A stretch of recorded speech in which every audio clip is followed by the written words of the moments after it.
Let's call the meeting to order. Please rise for a solemn reflection and pledge allegiance.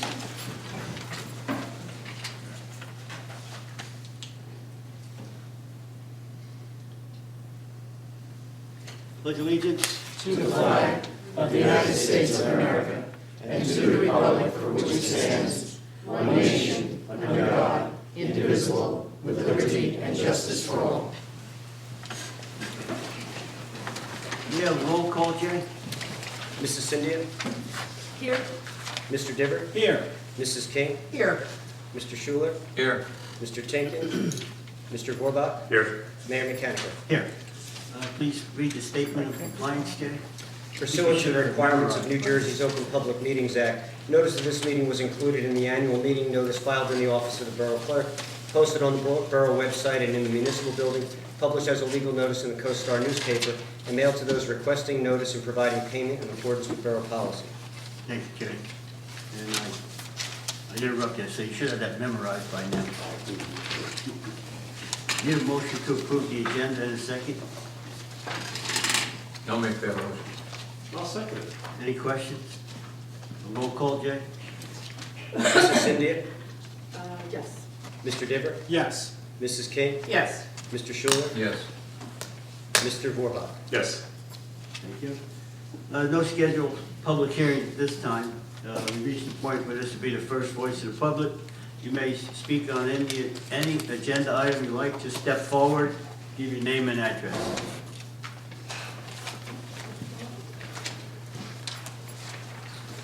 Fred Manager, 61 Wickham Road, Spring Lake Heights. I was happy to see that the discussion of B3 is going to be on the agenda tonight, because I wanted to give you all an update on the neighborhood. Those living on the border of the property of B3 are very thankful for the 30-foot buffer. And they include, of course, the families in 62 families in Wickham Manor, and those on Hampton Court. Hampton Court's particularly happy that their cul-de-sac will remain unbroken through to what would have been a residential property behind the old B2 strip along Route 71. And obviously continuing the Hampton Court into the old R5 area would eventually happen for safety reasons, enabling fire and ambulance and police access. There's also substantial relief in the neighborhood that we will not have big box stores or a motel development along Route 71, and that has been removed, and a more neighborhood-friendly small retail development is now in the works. The neighborhood and the neighbors are looking forward to a walk to a coffee shop, maybe a beauty salon, a drugstore, something just as convenient as our walk to our local pub, St. Stephen's Green. All in all, a great success on the part of the town's planning board and council, and we thank you all. It's interesting to note that this same property has been used in the past and how it's been used. As far back as the 80s, these stores have been situated in the same B3 location. An antique shop, a gift shop, clothing boutique, lingerie shop, an ambulance dispatch, and a specialty candy store, among a few others. So we're all excited for the B3 development, and thank you, Spring Lake Heights. Thank you.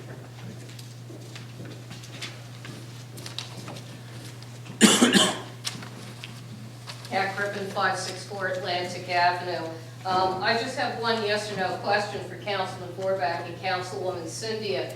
Do you support the placement of a hotel in that zone up there? And that's why you want to see it turn back to a B2 zone? Just yes or no, you support a hotel up there? Well, first of all, I'm not going to answer your yes or no question, but That's fine. you were all over the plate. You were here you were here. You opened it up to me. This is You the were voice of here. the public. I got You're my, here. hey, That has the floor. I have Warning them. That has the floor. I have the, I have the floor, Councilwoman Cynthia. I have the floor. I was recognized by the You chair. asked a question. I You asked asked me you, a question. and I got my answer If you too, keep it up- because you obviously don't have, you're throwing up so much effluvium when all you had to say was yes or no. I got my answer, thank you.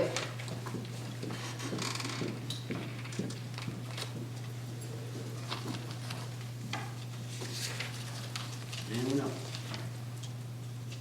Seeing no hands, I'd like to have a motion to close the first voice of the public. I'll make that motion. I'll second it. All in favor? Aye. Well, we do have discussion items. You got the B3 zone, you got the Multnomah County Assessment Program, and the curb and sidewalk. Tom, any discussion on the B3? I requested the B3 zone to be put on for discussion. Fred said that there were other options, that it could be, because of the election and because of my going around door to door, and people were very upset, completely opposite of what Mr. Manager had indicated. People were very upset about the fact that the B3 zone, how it was pushed through, and the fact that there was no traffic study. So Fred had indicated that there were things that we could do. I asked it to be on a discussion to discuss that. And you understand about the traffic study, correct? Councilman Cindy? The traffic study, I'm asking Fred. Correct me if I'm wrong, we can't really have a traffic study until we actually have something in front of us. Well, the traffic study is going to be based on the anticipated increase in traffic based upon what use will go in there. We could have done something. We could have done a traffic study, which is what I was trying to, which is what in the past I have been trying to say as far as the Dunkin' Donuts property down the street. When they had the traffic study, I asked that to be put out to everybody on council to see how much traffic flow would be affected if we put just one commercial building in that area where right now there's no traffic being generated by the psychic or by the, whatever's there. If you put, a coffee shop, there's gonna be a lot more traffic generated by it. I mean, you do a business plan. I've done several business plans for my husband. You do a business plan, and you need the traffic flow to come in, and that's not just people. Which one time you said it was just people going by regularly. No, people change their route in order to go to the store. I could be wrong, you're right, I could be wrong. Now, so Fred, did you look into this? Yes, I'll be happy to Okay, thank you. comment on this, and Councilwoman Cindy is correct. She contacted me and asked me if there were other options with regard to the B3 zoning, and I said that, yes, there are other options that council could consider, but I'd like to start by saying that the council as a whole has the ultimate authority on a rezoning matter. But the council must work in concert with the planning board. Any development regulation or an amendment to a development regulation, including a rezoning, must be referred to the planning board for determination of consistency with the master plan, which is what happened with the B3 zoning. The council can override any recommendation that's made by the planning board because you ultimately have the final say. But in order for you to override any recommendation that's made by the planning board, it must be done by an affirmative vote of a majority of the governing body, and the council must adopt a resolution of reasons that becomes part of the minutes of the meeting as to why you are acting in a manner that is inconsistent with recommendations made by the planning board. Consistency of a zoning ordinance with the master plan provides a strong basis and foundation for the ordinance in case of any court challenge. Here, as you'll recall, there were several alternatives that were proposed in the initial memorandum that Mr. May had brought forward to the council going back many, many months ago. And I believe that Mr. Delaney included that original memo as part of the council package. Following receipt of that initial memo, the council referred the matter to the planning board for a recommendation as to what the planning board felt was most appropriate for the area in question.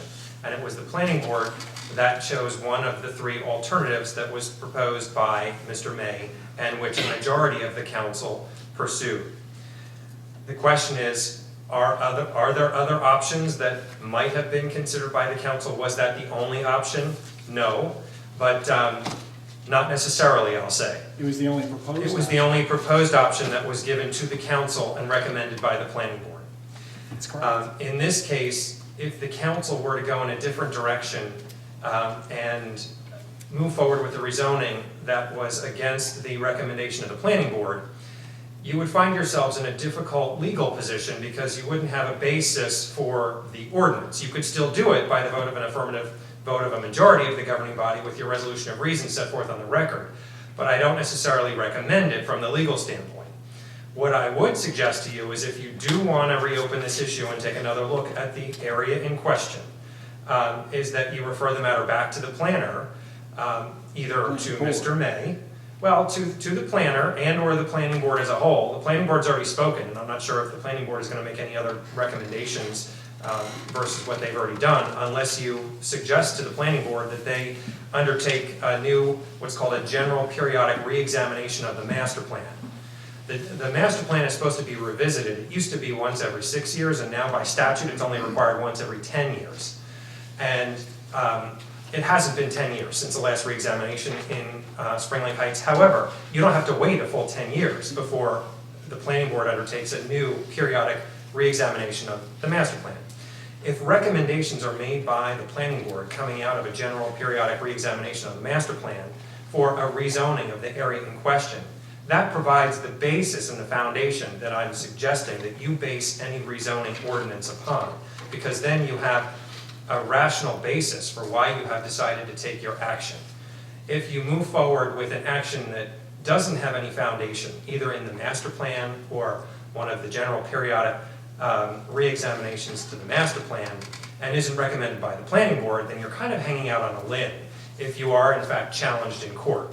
So if a majority of the governing body, whether that be now or after January 1st, is interested in revisiting this, I would suggest that you recommend potentially, and I'm just throwing this out there for your consideration, that you suggest that the planning board undertake another re-examination of the master plan and come forward and with particular emphasis on the area in question and provide you with a report as to their findings and recommendations with regard to that area in question. And a periodic re-examination of the master plan involves a written report that would then become part of the master plan. So the question is, was that the only alternative for the area in question? Not necessarily. But again, I'm not a professional planner, and I can't say to you what is appropriate or what isn't appropriate based upon the master plan and the prior re-examination report. Well, I also have a problem, Fred, with the fact that we find out after I found out that there was something in place that would have prevented the Amoscatos from actually building the houses right next to the fence. That there was some type of resolution back in 1988 because of the bank was built. They said you couldn't do it. Now all these people thought that hey, if we don't do the B3 zone, then we're going to have a house built 10 feet from our fence, and we don't want that. But that wasn't the case. My understanding is that there was Absolutely wrong. something that said because of the bank being built, that they had to keep that area, the B5 zone, virgin. Councilman Digger? That's absolutely incorrect. That particular resolution pertained to that property that the bank was on. It did not cover the subsequent property that they purchased where the houses were being placed. They purchased a separate lot subsequent to development of that bank lot. That lot was not covered by that resolution. That's where the houses were going. So that's a complete misstatement of the facts. And in addition, I also want to correct. You mentioned going around with a petition or whatever. It should also be in the record. 80% of the people who signed that petition retracted once they knew the truth. Well, And once they were not being harassed, intimidated, and bothered at their They homes. retracted it based on the fact that you were going around saying that there was gonna be a house built. We could have done a residential zone with the same 30-foot setback of a commercial zone. We could have done a lot of things had the planning board given us a few different avenues and not just one.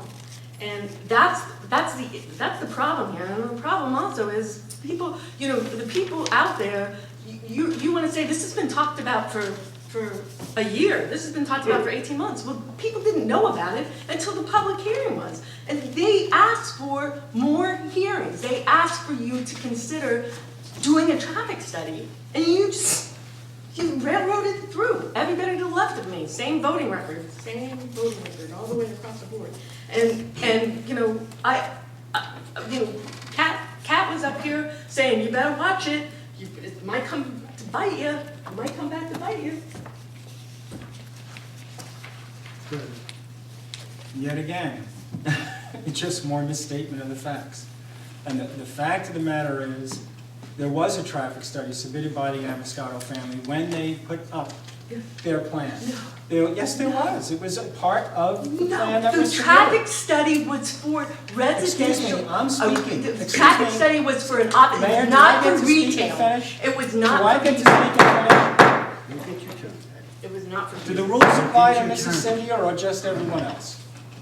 The fact of the matter is, a traffic study was submitted with their plan. You can say no all you want, but you can go right into the office now and It's see the not traffic relevant. study. It's not relevant. How is it that a traffic study was submitted? Now, you can deny that, but one was submitted.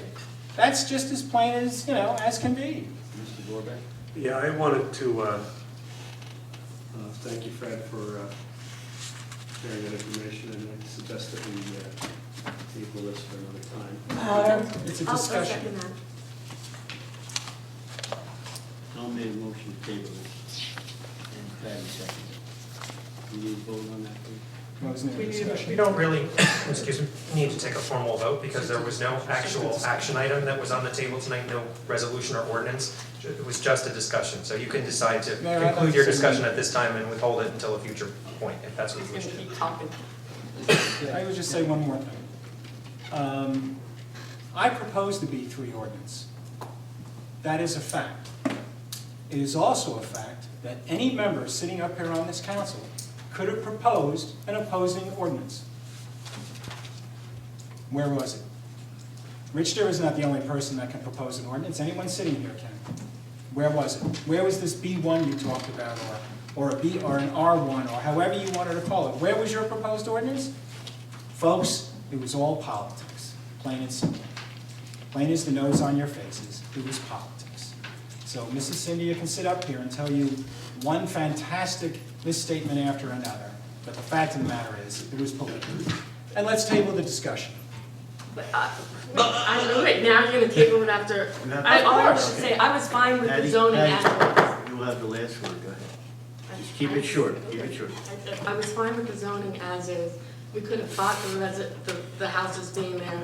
We have a planning board that could have said, no, you're not gonna do this, you're gonna position the houses different, you're gonna have a bigger setback, in Untrue. order for it to go in. Untrue. We had the ability, I would like to think that our planning board has the Now let's residents attack the planning board. in mind. Okay, do I have anything? Thank you. The Monmouth County Assessment Demonstration Program. We have a draft resolution on that, correct, Jay? Yes, Mayor, actually, based on the discussion at the last meeting, I prepared two draft resolutions.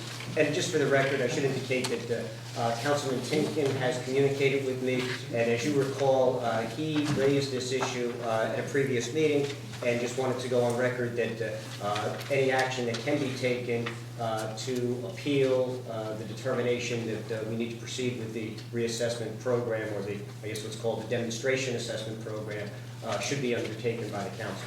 In any event, the two resolutions, one is, as I understood the council's direction, was to express the council's dissatisfaction with the assessment program and the impact that it may have on residents.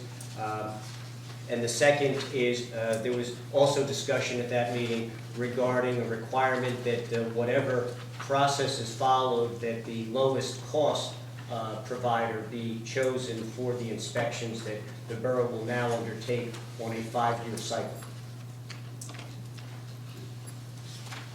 I just have one question, maybe Fred can answer. Fred, what would be the consequence, the ramifications, or the rollback if we didn't go through this? I mean, eventually, we would have to do a full evaluation. Correct.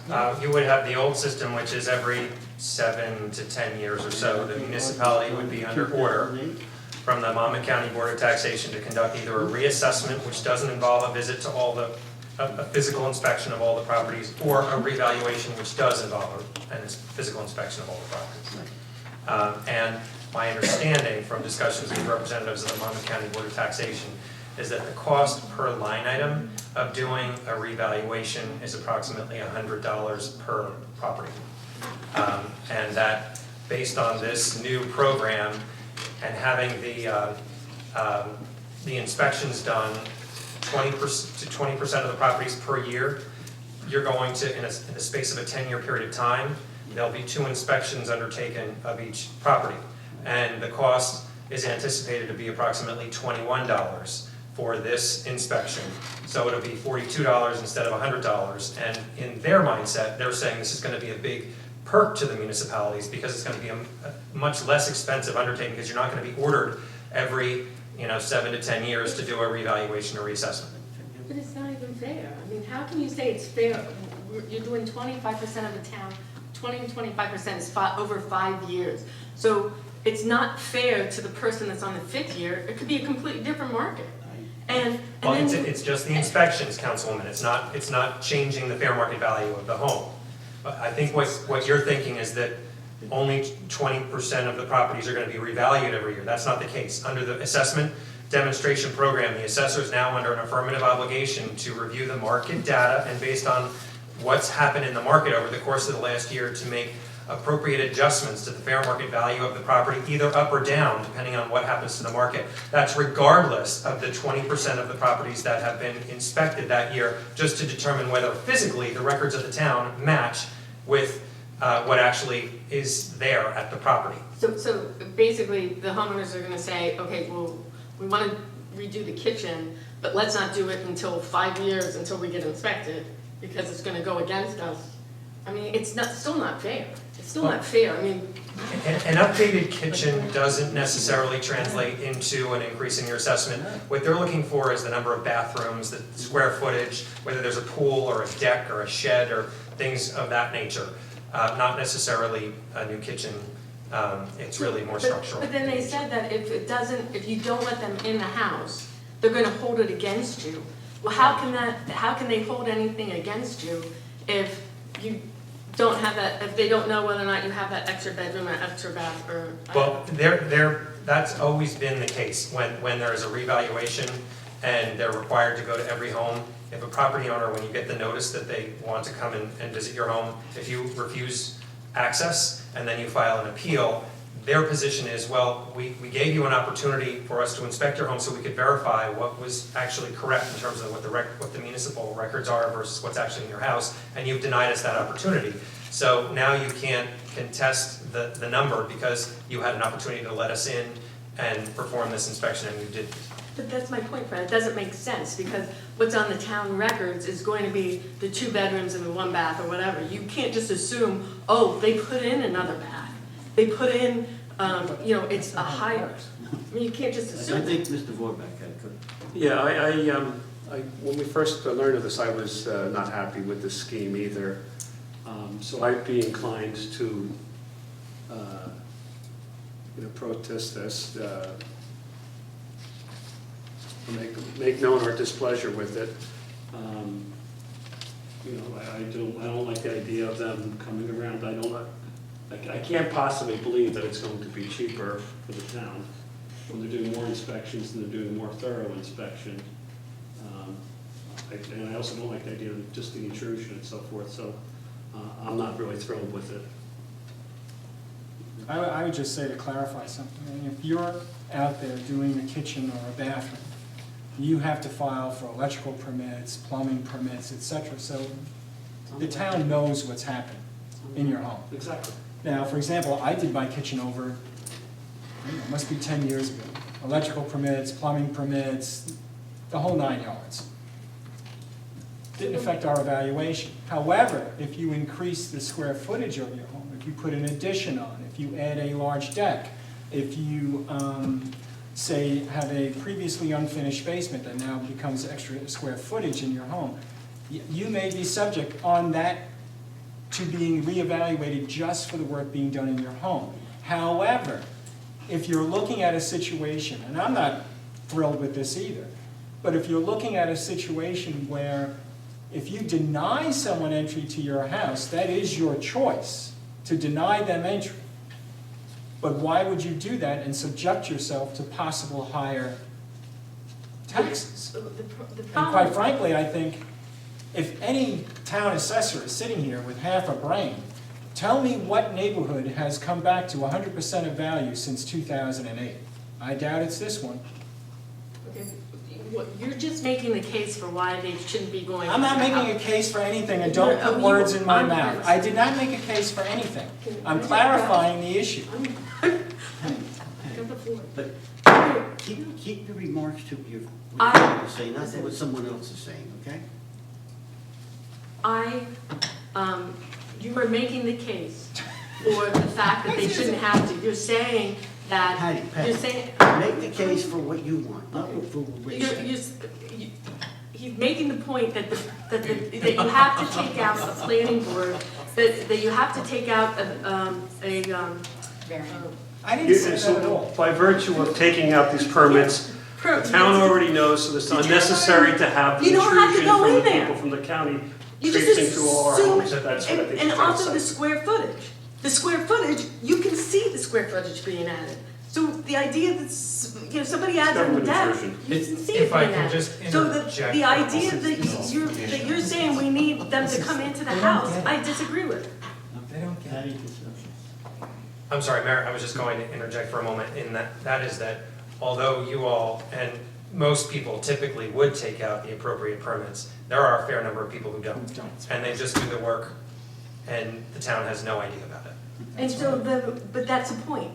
My point is that by somebody refusing, what are you going to then do? You're gonna say, okay, they put in a whole new basement, and they put in 3 baths, and they put in, I mean, what's the limits here? Are they going to have some kind of a parameter of what people are being, gonna be, because there's a lot of people that don't want people in their house. I'll just A lot of make it people So we simple. never have to I'll let just people make in it the house. simple. Contact this guy. I think it's government intrusion and it's unnecessary and it's just a way for them to collect more tax money from the Absolutely. taxpayers. That's what I think it's about, is collecting more tax money, not giving back anything. That's what I think. Well, I know the position of the county is that everybody is supposed to be paying their fair share of taxes. And there are people who are underpaying and people who are overpaying. And by giving the assessor the latitude every year to adjust based on fair market value is and trying to ensure that people are paying their fair share and they're not paying too much or paying too little. And doing these inspections helps to verify the records as to what actually exists at the property. I know that's what the county's position is. Thanks. When this thing came out and was brought forward, I'm sure that we all who are sitting here on the dais remember that it came out more or less as a against the government kind of thing, against the county, against Christie, against everybody who formulated this particular idea. I took it upon myself to speak with the county and to speak with the freeholders. Basically, what I found out was pretty much what Fred has just said, is that they needed to find some kind of continuity to get the tax structure back on an even keel. Also, many towns didn't have a consistent formula for doing tax reassessments. For as long as I can remember, and this came into conversation when I met with some of these people, the reevaluations have never been a type of thing where you had to let anybody in your home. I think the last several reevaluations that we've had, whether they have required just outside or whether they required outside or inside, I never had anybody come in my home because I was never here. I was working, and the hours that they were doing the assessment, I was not available. And of course, you do take the risk, as the county said to me, of having your house assessed then at the value that, you know, would fall within the lines of what that particular house would possibly have as far as your bathrooms, your finished basements, fireplaces, etc. I personally think if we're going to go forward with something like this, that we should have further discussion with someone from the county. I'm sure they would be willing to come to a meeting and further address questions that are here. I don't believe that the government is imposing something upon us that is incorrect. There are a lot of people that do things, again, as has been brought up, to their homes, and they don't get permits, and they don't do the proper things that they should do. We have to have some way in order to find that out. I don't want this to get into a political hubbub here, and I think just like the B3 issue, I think that we should look into, Jay, maybe you could have Michael Clark or someone come from the county and address this issue at another council meeting. That's a very good idea, Pete. Jay? We can certainly do that. Yeah. One other point that should be made is that the order that the county tax board adopted directed, it did several things. First of all, it established this demonstration program. It also specifically ordered a number of towns, and they're included on the list, to undertake either a reassessment or a total revaluation, the difference of which we don't necessarily need to get into at this point. And part of those orders, and those are standard, something that the tax board would do on an annual basis, specifically addressing a small number of county municipalities. In this case, the order applied to everyone, and there's the attached list as to which towns are under order for a reval, which towns are under order for a reassessment, or which towns, like Spring Lake Heights, are under an order to implement this demonstration program, which involves the 5-year inspection cycle. It should be noted that this order did carry with it a 45-day appeal process. That time had expired by the time this issue came up. I believe actually the deadline was the day that the council raised this issue at our last meeting. So we wanted to make sure that everyone understood that there was a time when there potentially could have been an appeal, but I'm not sure that the appeal would have applied to us because we were not under order for a reassessment or revaluation. And again, that doesn't change the council's displeasure with the program itself, but I did want to put that on the record and make everyone aware of that fact. Yeah, you know, I appreciate everybody's points and you know, well taken, Fred, and everything.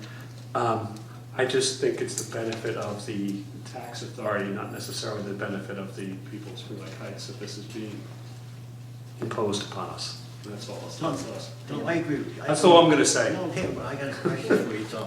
I have a question. Well, it's not really a question. I'm trying to get You ideas. know, I'm trying to get what ideas. you have to say. I have a question that's. If we don't do this, what other way could we possibly do to get everyone to pay their fair share, as certain Well, people like to say? I'll give you an example. With the water meters, we did this big expensive program to put in electronic water meters. The truth of the matter was that 99% of the people were paying the proper water rate, you know. So Already. so it didn't really save us any money. It was kind of a white elephant that we kind of, you know, or Rube Goldberg that we had imposed upon ourselves, that the council did at that time. So I'm going to put it forth that I think most people in town are pretty honest. Yes. That water meter is not true. No? Did it save money? I believe, I Beg didn't. pardon? Did it say it saved money? It did the water department. We had unaccounted water and now we're counting. Wasn't a lot of that had to do with like this, the school and other No. places weren't paying water bills? No. Well, didn't you vote against buying the 1-inch meters Um, for the school? I believe I did. That sort of explains it, doesn't it? You don't want to put them in a business, but it was all right to put it in homes. It's not lost. Well, I wasn't in favor of putting in homes either. All right, all right.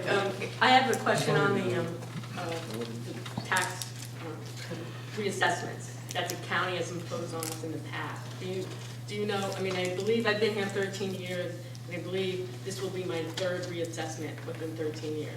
Is that correct? I couldn't speak to that specifically, although I do recall seeing as part of the, excuse me, the reassessment implementation, there was a listing of, just looking here, there was an indication of when the last reassessment or revaluation was done. And the last reevaluation was done at the height of the market, and people filled this room afterwards because of the fact that it was clear. You're doing a reassessment, and everybody's talking in the papers about the fact that the market's inflated, and the market's inflated. You do the reassessment, and now the county is having problems because, and so are we locally, as far as having tax, everybody fighting their taxes, and we're losing because of what, they didn't fight it back then.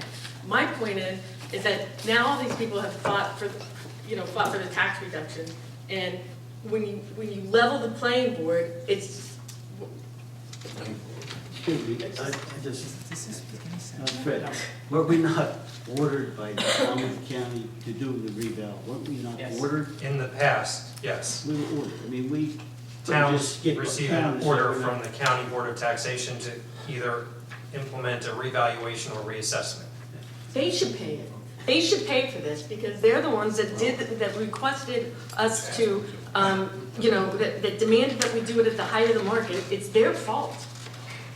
I would encourage you to consider inviting Matthew Clark, who's the county tax administrator, to come and answer any questions that you may have about the assessment demonstration program, because he was very involved in putting the whole program together and proposing it to the state of New Jersey. And it was approved, and it's now state law. Could you also take some of our concerns back to the county as well? I'm sure he would. And he's the best person to answer all of these questions because Right. he's We're the not head of the voting on county anything board of tonight, taxation. just- I'm sure he would come. He's come to prior council meetings. My sense is they're looking to squeeze more money out of us, that's all. Mayor, based on that request, I just note that we have 2 meetings left before the end of the year. Is this something that you would like me to request Mr. Clark's appearance at either our November 25th or December 16th meeting? As soon as possible, yeah. Can we make it this 16? What's best for you? The second meeting. 16? Okay, December? You didn't mind. That'd be fine. I share your suspicion. You can only be so much suspicious, you know? What's next, the sidewalks? Well, while we're on the issue, does council want to move forward with either of these resolutions or hold until Mr. Clark comes and answers your questions? And I just want to make sure that we tie up all this. I think we should make a complaint to Mr. Clark. Yeah, we're gonna hold on. And Mr. Clark, That sounds reasonable. Curbs and sidewalk. Yes, Mayor, this has been a lingering issue. We have prepared, or actually I should say, the borough engineer, Joe May, has prepared a map which we have had difficulty duplicating. It is a full-color map that shows areas that currently have curved sidewalks and areas where, with an overlay of areas that, based on a discussion that the chief, Mr. May, myself, and the Public Works Director have had, as to at least provide the council with a preliminary list of those streets where sidewalks should be a priority.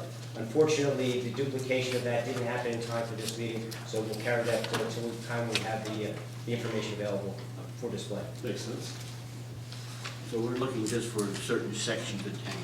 That was the discussion that came out of, or I should say, that was the result that came about out of the council's last discussion on this, to identify areas where it may make sense to require them, and areas where the current requirement could be eliminated. Right, based on safety and whatnot, and aesthetics. Correct. Right. It was all based really on safety, less aesthetics. Okay. Thank you, Jay. Okay, next item is the council reports announcement, so we'll start with Mr. Schuler. Yeah, we got through our first snow of the year, and we had the equipment to handle it, and fortunately, we didn't have to use it. Thanks, Jay. Mr. Dever. I have nothing to report except that I voted for the equipment. Thank God. Ms. King. I don't have anything to report for myself, but I was asked by Rich Carragher to just let everyone know that the Veterans Luncheon last Friday was quite a success. There was about 110 people that were there, and Rich and Eileen Eilenberger did a wonderful job in putting it all together, and there was entertainment that was enjoyed by all, and I just want to say a big thank you to them for all of their hard work. Thank you. Ms. Cindy. Go back. Yeah, I just wanted to say thank you to the people of Spring Lake Heights for returning me back to the council. I'm just speechless. It's very nice. Thanks a lot. Congratulations. This Saturday, it'll be the Spring Lake Heights Board of Health Family Health Fair at the school. It'll be Saturday, November 16th at 9:30 to 12:30. So if anyone's interested, it'll be Saturday, November 16th for the Family Health Fair. And also, I want to thank Rich and Eileen for the Veterans Day lunch. That was a great success. Also, I do want to thank Jay as well. I believe he put a lot of time in that too. And Janine, I want to thank you guys publicly as well. And also, we had a Veterans Day service, and I want to publicly thank Lynn Kegelman for organizing that and all the work she did on that. It was a very nice ceremony. So I want to thank Lynn for that.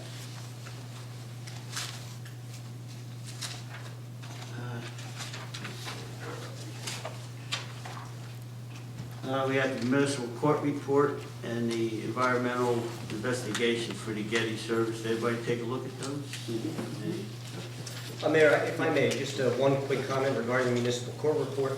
Earlier this year, the council had requested, I believe, this information be provided, and I had indicated that because this actually represents our first full year of operations.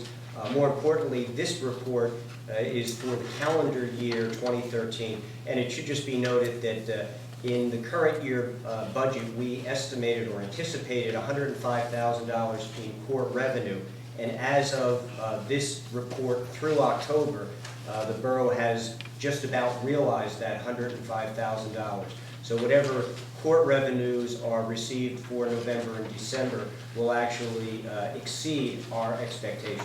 I know that is not a comprehensive report in terms of the expenses and revenues from the court, but I think this gives the council somewhat of an indication regarding comparison, because it has now been 1 year since we've entered into the shared service agreement with Wall Township for the court operation. Good. Thank you, Jay. No ordinance introduction at this time. We do have some new business resolutions. First being Resolution R 2013-131 approving Brian Polak as a member of the fire company. Do we have a motion and a second? I'll make a motion. I'll second. Any questions? Roll call, Jay? Mrs. Cyndia? Yes. Mr. Diver? Yes. Mrs. King? Yes. Mr. Schuler? Yes. Mr. Vorbach? Yes. Thank you. Resolution R 2013-132, confirming the appointments of additional school crossing guards. I'll make that motion. I'll second. Any questions? Roll call, Jay? Mrs. Cyndia? Yes. Mr. Diver? Yes. Mrs. King? Yes. Mr. Schuler? Yes. Mr. Vorbach? Yes. Thank you. Resolution R 2013-131, approving amendment to the Borough 2013 municipal budget. I'll make that motion. I'll second it. Have any questions? Roll call, Jay? Mrs. Cynthia? Yes. Mr. Diver? Yes. Mrs. King? Yes. Mr. Schuler? Yes. Mr. Vorbach? Yes. Thank you. Resolution R 2013-134, authorizing the release of the designated performance bonds. I'll make that motion. I'll second it. Any questions? Roll call, Jay? Mrs. Cynthia? Yes. Mr. Diver? Yes. Mrs. King? Yes. Mr. Schuler? Yes. Mr. Vorbach? Yes. Thank you. Resolution R 2013-135, approving person-to-person transfer of the alcohol beverage control. I'll make that motion. I'll second it. Any questions? Mayor, just, it should be noted for the record that, as the resolution indicates, the owner, or I should say, an application was filed to transfer this person-to-person transfer of the liquor license for the plenary retail consumption license that is currently held by Mercer Incorporated, trading as The Porch. All the necessary documents have been filed. The police have conducted the required background review of the new owner. And I guess for the record, it should be indicated that most of the principals in this new owner are currently principals in St. Stephen's Green. So it's an organization or principals that are familiar with the town, and the town is familiar with them. Thank you, Jay. Any other questions? Roll call, Jay? Mrs. Cynthia? Yes. Mr. Diver? Yes. Mrs. King? Yes. Mr. Schuler? Yes. Mr. Vorbach? Yes. Thank you. Resolution R 2013-136, approving the consent agenda. Motion and a second. Jimmy made that motion. Jimmy made the motion. I'll second it. Any question? Roll call, Jay? Mrs. Cynthia? Yes. Mr. Diver? Yes. Mrs. King? Yes. Mr. Schuler? Yes. Mr. Vorbach? Yes. Thank you. Financial resolutions. Need a motion to move the bills to the Finance Committee? I'll make that motion. Second. Any questions? Roll call, Jay? Mrs. Cynthia? Yes. Mr. Diver? Yes. Mrs. King? Yes. Mr. Schuler? I'll abstain. Mr. Vorbach? Yes. Resolution R 2013-137, approving the payments for November 8, 2013 I'll make that bills. motion. I'll second it. Any questions? Roll call, Jay? Mrs. Cynthia? Yes. Mr. Diver? Yes. Mrs. King? Yes. Mr. Schuler? I'll abstain. Mr. Vorbach? Yes. Thank you. At this point of the meeting, where we reach the second voice of the public, you may step forward and speak on any item you like. Just give your name and address. Levis? I was sort of getting my election's over, I told a week ago tonight. I think it's one of the worst ones. Come closer, Thomas. Well, I served Pinley God, Spring Lake Heights. I worked the election last week, I'm here 61 years, and I think it's one of the worst ones I have seen. From the last minute flyers and innuendos about people, not giving them time to go have their say. I'm not against a couple of things. Mr. Vorbach, you've done a good job, you have your views, everybody else, you're entitled to it. That's why we're a democracy. But I do not care for the slander where statements were made. One of the biggest jokes I saw was that Mr. Miller suggested we pay $650 a student to send them to to a Catholic school. Mr. Miller is a staunch Methodist. I could not see him suggesting we pay for any student to go to a Catholic school. If you want your child to go to a Catholic school, you pay for it like I did for my daughter and grandchildren. I also would like to know, was Rich in this town when the bank agreement was built? No. There are many things I would like to see answers to. You could send me letters, and you could drop off flyers at my door. Not one person of the Democratic Party appeared at my house or my door, but they could send flyers and drop them off. I would like an answer to a lot of these things, and I think the other people are entitled to it. I was very disappointed. Thank you. Thank you, Levis.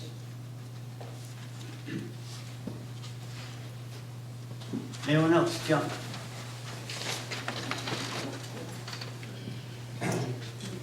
John Tangerman, 564 Atlantic Avenue. I too was kind of taken aback by the tone that the campaign took. Some of the nasty literature that was sent out by the Spring Lake Heights Taxpayers Association, which I believe is represented by John Lewis. And I think part of the problem is of refuting some of this information is that the town's website does not contain the minutes of any of these council meetings. The last minutes are from January of 2012. And if the citizens got a chance to look at the minutes online, they might actually find out who really did vote for things and who really didn't and who really said what. But we get these scurrilous things in the mail and no way to check out whether it's true or not. So I really hope that you would keep the website updated and have the minutes put on. Secondly, the letter about Ray Miller. It's an email supposedly coming from Ray Miller. However, it has no date on it. It has no to from on it. It doesn't say from Ray Miller. And it comes up with this crazy scheme Mayor, about comment should be to the council. about using the school as a medical building. Now, this was sent out by John Lewis and the Taxpayers Association, and I asked Mr. Lewis here today to come up with some evidence that Mr. Miller sent this out. Because Mr. Miller told me he knows nothing about it. My wife, whose name is on this as a recipient, checked her emails. She doesn't have an email from Ray Miller. And neither Gary McLean is on this too and knows nothing about it. So this is a totally, as far as I'm concerned, appears to be just totally made up. And I'd like Mr. Lewis and his Taxpayers Association, if they're going to send this to the citizens, let them verify that it's true. Let them show some evidence that any of this is true. Because if in the future, if they don't, nobody's going to believe them in the next round. So I challenge Mr. Lewis to produce some verification that this is a real email from Ray Miller. Thank you. Thank you.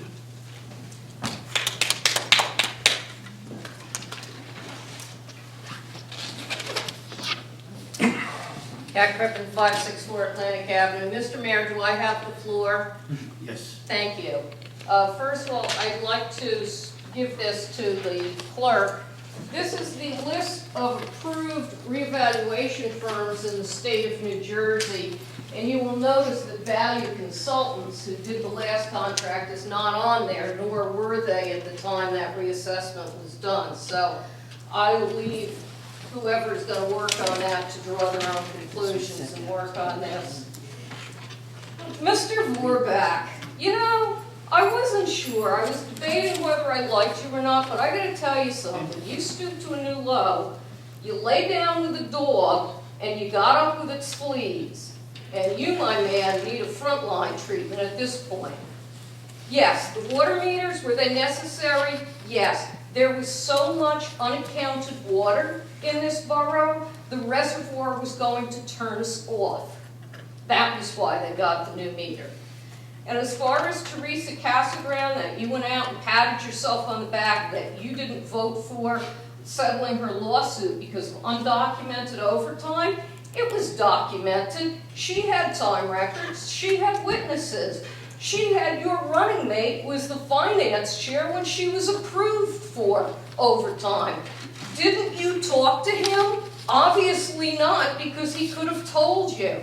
And just so you know, in 2006, and Fred's going to wince when I say this, but I'm going to say it anyway, we had a CFO named Wendy Matson. Wendy Matson was diagnosed with terminal cancer. When I met her for the first time in late 2006, you would know that she was dying just from looking at her. You would know she was dying. Teresa Casagrande stepped into the breach and started helping her out with her workload because Wendy Matson couldn't afford to quit the job while she was undergoing treatment.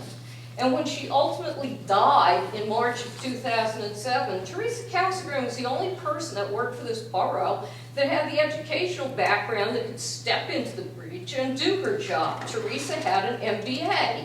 And everybody knew she was working late. We had Evelyn Candello coming to these meetings saying, what's she here until midnight for every night? She's in the office every night. What could she find to do? What she found to do was 2 jobs. She was doing her job as deputy clerk and then borough clerk, and then she was also doing the finance job. So did she deserve the overtime? Yes, we all knew she was working the overtime. Then there's a claim that you're the most financially conservative member of the council, but I noticed something.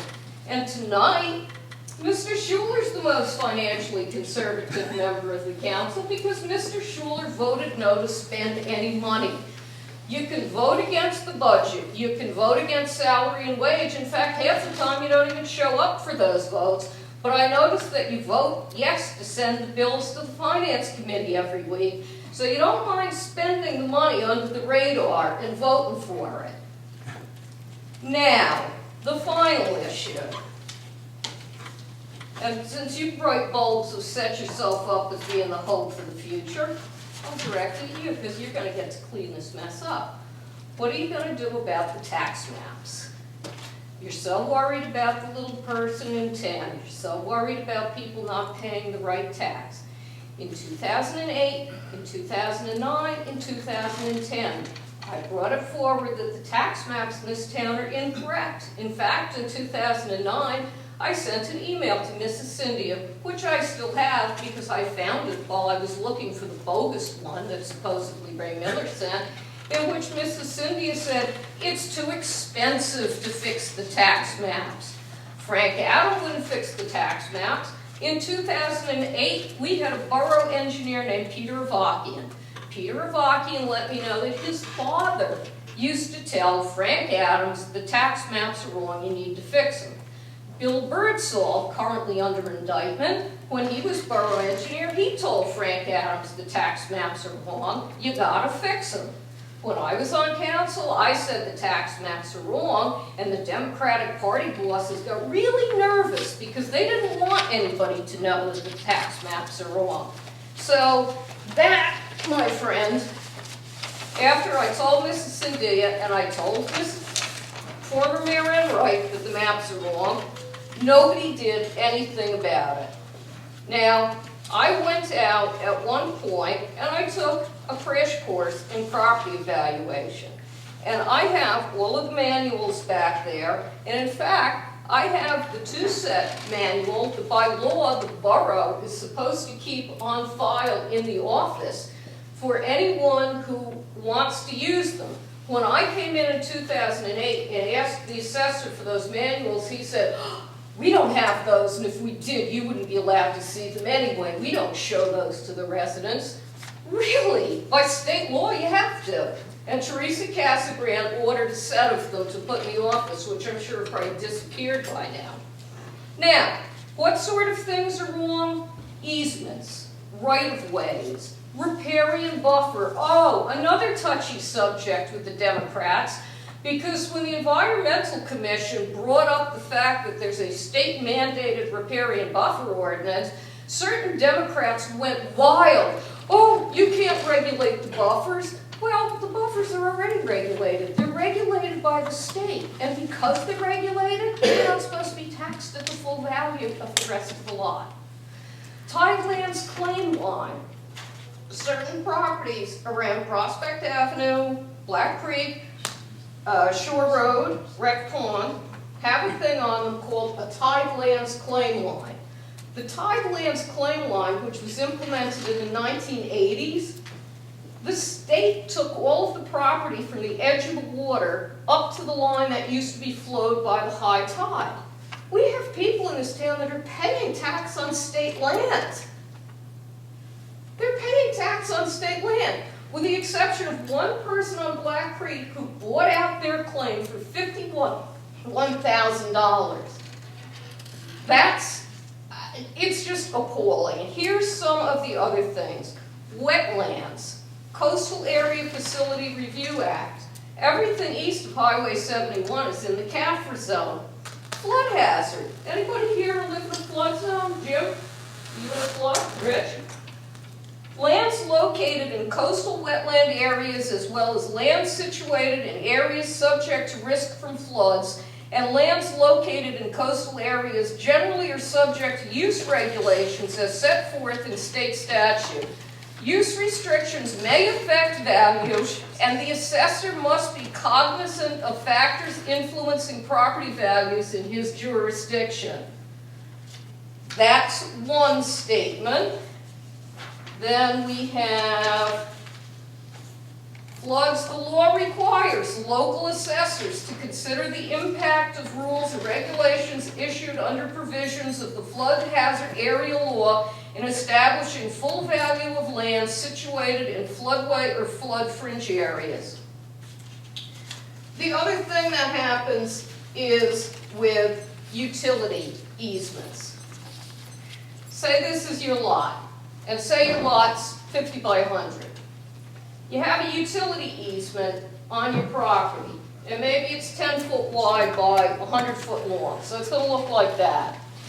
Now, you have a 10-foot side yard setback, so that's not going to be too much of a hardship on you, because you're not going to build in that area, but you're still supposed to get a discount for this strip of land where the easement is.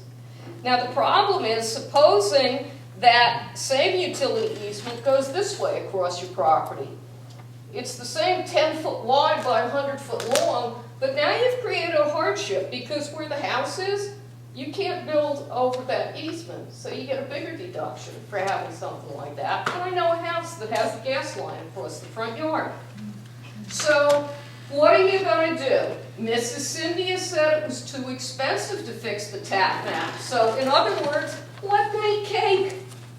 Who cares if the taxpayers are paying the wrong rate? Who cares if taxpayers are paying tax on state land? We're not going to pay to get the maps redone.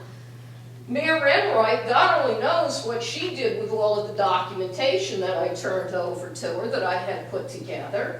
So you're going forward with this assessment plan, which you're going to have to do, but you better get right with God first, and you better get your tax map straightened out, and you better come clean on who has an easement, who has wetlands, who has buffer, who has coastal tidelands on their property, because there's a lot of it out there, and I put all that information together at a certain point, and it impacts people, and it is a disgrace that people in this town have been taxed unfairly because certain people didn't want to come up with money to pay to get the tax maps redone.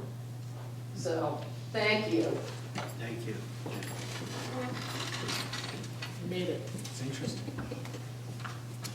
Anyone else?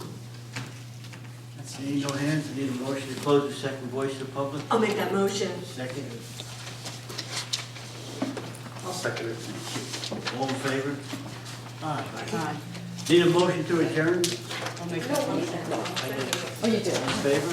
I'm sorry. Thank you.